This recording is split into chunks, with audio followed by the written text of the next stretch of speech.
major.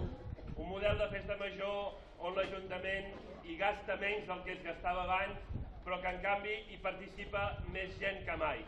I ens sembla que això és molt positiu. Vivim una època difícil, tots ho sabem, i l'Ajuntament cada dia ha de fer una mica un miracle.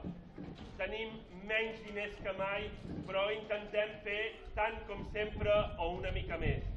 Aquest estiu, per exemple, comença la llei de barris i, per tant, comença el reordenament dels barris de la Guàrdia, de la Font del Llargarut. Són diners que hauria d'haver posat a meitat el govern i la meitat l'Ajuntament.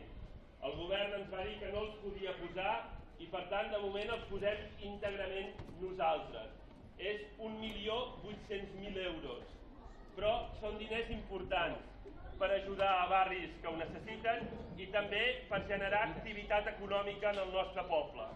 Tenim empreses que tanquen cada dia, tenim autònoms que pleguen cada dia i ens sembla que és important des de l'Ajuntament ajudar a generar activitat que doni vida a les nostres empreses, que salvi llocs de treball, que eviti que més gent se'n vagi a l'atur. El mateix ho estem intentant a l'Escola Sant Jordi.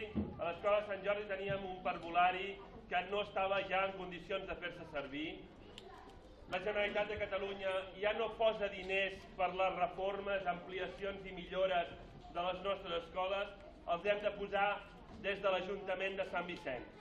Hem posat aquests diners i estem reformant el pavelló de l'Escola Sant Jordi, que estava sense ús en aquest moment, per fer una aula de P3, de P4 i de P5. I ens sembla també que és un bon exemple de l'esforç que fa l'Ajuntament de trobar els diners, d'estalviar en partides que no eren importants i posar-ho allà on és prioritari per donar vida al nostre poble, per generar activitat econòmica, per ajudar els nostres joves. I ho intentem també amb la llei de barris en qüestions d'integració social, en qüestions de cohesió, que són molt importants per la gent, per la molta gent, per la gent variada que viu en el nostre municipi. El mateix ho estem intentant amb el camp de futbol de la Barruana. Tenim més de 50 equips de futbol en el nostre poble. L'esport no només és important com a activitat esportiva, sinó que és important com a mecanisme de cohesió social, d'educació, d'integració de la nostra gent i, per tant, també ara començarem les obres al camp de la Barruana.